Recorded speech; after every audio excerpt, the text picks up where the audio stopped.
Hi, this is Chris Howard from Howard Law, and I'm here today with Jared Mitnick with Mitnick & Associates, and we're here today to begin our series on the field sobriety evaluations that you might see when an officer stops someone for driving under the influence. Jared has worked countless DUI cases in the state of Georgia, and so he's somewhat our resident expert, so we have him here today to work with us. And so we're going to begin today by talking about the one-legged stand test that you might have seen, maybe you've even seen it on TV of sorts, when an officer asks someone to hold their leg in the air for a period of time. Most people think that this is only a test about balance, but it's about a lot more than that. And that's because these tests are what we call divided attention tests. So Jared, what exactly is a divided attention test? So a divided attention test is just that. It's testing to see if you can divide your attention and multitask. And the reason that officers do that is that it's alcohol is a depressant, it's a CNS depressant, central nervous system, and so when people are under the influence of alcohol, they have a difficult time multitasking and dividing their attention between two separate activities. And so by performing these evaluations, the officers are gauging whether or not somebody is under the influence of alcohol. So today we're talking about the one-legged stand test, and that test has some pretty specific instructions down to the angle your foot should actually be positioned in. How many clues in total, or how many specific instructions are the police looking for to be met or fulfilled in that test? Sure. So with the one-legged stand, there are technically 4 cues that they are looking for. However, with all the field sobriety tests, they are a culmination of all of the observations of the officers to make a determination on whether or not to arrest and charge for DUI, but specifically four cues for the one-legged stand. And the 4 clues in that test, one would be keeping your hands down by your sides. Sure. So what they're looking for is, do you follow the instructions and remain in the instructional stance? Are you able to maintain your balance without swaying? Do you raise your arms for balance? And the ability to count out loud while holding your foot up. The other thing that they're obviously looking for is, are you able to actually hold your foot up for the entire period of time without falling over? And when you get these instructions, how many times will you hear the instructions before you have to complete the test? Typically, they're only going to give you the instructions once unless you ask them to repeat the instructions. Now, asking them to repeat the instructions is not a violation of the test, it's not a clue, but again, going back to the divided attention and your ability to understand and multitask, the officer is going to take that into consideration if you have to ask them to repeat it multiple times. And what are the most common pitfalls people make on the one-legged stand test that they don't even realize are mistakes? Sure. So the first is failing to count out loud. Even though the officer instructs you to count out loud, very few people pay attention to that part of the instructions, and really all they're thinking about is, okay, how long am I going to have to stand here, and can I keep my balance? And again, that's only part of the evaluation. Another hidden aspect to the evaluation is the officer doesn't tell you how long they're going to keep you there for. So many people, after they hear the instructions, ask the officer, how long am I going to do this for? And the officer's response is, they're trained to say is, you're going to do it until I tell you to stop. And really, the officer is timing you at 30 seconds.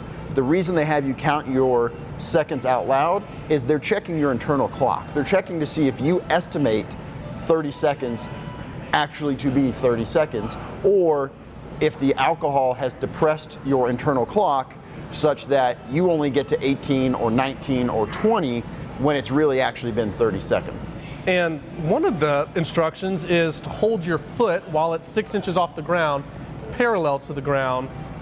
And a lot of people, in my experience, when they hold their foot out, they hold their leg out straight and keep their foot at a 90-degree angle. That would actually be a knock or considered an error in the test. Is that correct? Absolutely. So again, everybody thinks that they know what it is they're being tested for. Before the officer even gives them the complete instructions, people think, okay, he's just checking to make sure I can stand up straight, so I'm just going to have to stand here with one leg off the ground, and I'm not really going to pay attention to the details of the instructions. But one of the detailed parts of the instructions is that not only do you have to choose a foot and keep it approximately 6 inches off the ground, but you have to keep it parallel to the ground, and that means pointing your toe directly out in front of you as opposed to up. And so again, the most comfortable way to stand on one foot is to have your other foot with your toes pointed towards the sky. Well, what they're instructing you to do is to point your toes parallel to the ground and to maintain that position. Not only are they checking to see that you're listening to the instructions, but it's also much more difficult to maintain your balance while doing that. And these tests are optional. A field sobriety evaluation, while officers often will pull their car up and just begin asking you to conduct the test, you don't actually have to take the test. There's no punishment for not doing a field sobriety evaluation check. And so in cases like these, ultimately it comes down to if the driver wants to do those tests or not. Absolutely. So what the officers are trained to tell you is that they are checking to make sure that you're safe to drive, but they're not required to tell you that they're voluntary tests.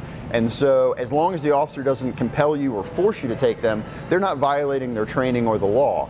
And so what we want people to know is that you don't have to take these tests, especially if you feel like they're going to be difficult for you, whether that's because you're too old or you're out of shape or you have naturally bad balance or because you've possibly consumed some alcohol. So next we're going to go outside and show you what an improper one-legged stand looks like with many of these common pitfalls we've talked about, and then also the correct way to do the one-legged stand test. And so we'll see you outside. All right, so now we're going to show you the one-legged stand, and there's a lot of pitfalls again with this test that people do not realize.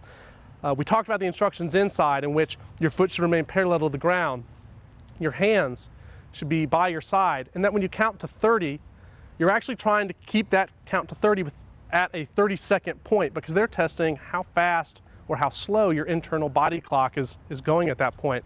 So I'm going to show you sort of an improper way to do it, and how I often see people in my cases who have not listened to the instructions clearly or confused by the instructions do it.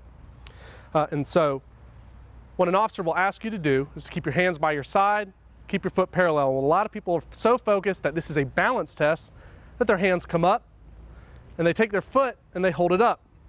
And they stick their foot up in the air, they don't hold it parallel. And when they count, they don't count 1 second. They go 1, 2, 3, 4, 5, 6, 7, 8, 9, 10. That's not 10 seconds. So they've already messed it up. Their body clock's messed up. Their hands are out by their side and their foot is not parallel to the ground. What I'm going to have though is Jared's going to step in here and he's going to act as the police officer in this case. And we're going to show you the proper way to do the one-legged stand. So Jared, if you'd like to begin the instructions on it. All right, Mr. Howard, we're now going to do the one-leg stand. While I give you the instructions, keep your feet side by side, your hands down by your side, and do not move or start until I tell you to begin. Do you understand? I understand. When you begin the evaluation, you're going to select a foot of your choosing, left or right. It does not matter. You're going to elevate that foot 6 inches off the ground and hold it parallel to the ground, keeping your hands by your side and counting out loud by 1,000s until I tell you to stop. Do you understand the instructions as I've given them to you? I understand. When you're ready, select a foot, lift it off the ground, and begin counting. 1 1,000, 2 1,000, 3 1,000, 4 1,000, 5 1,000, 6 1,000, 7 1,000, 8 1,000, 9 1,000, 10 1,000. I won't make us count all the way up to 30, but in that case, you'll notice my eyes were down, my foot was pointed forward or parallel to the ground, my hands were kept by my side, and I counted in the 1 1,000 method rather than simply counting 1, 2, 3, 4, 5, and making sure that my count was approximately a full second per count. And that's the proper way to do the one-legged stand field sobriety evaluation.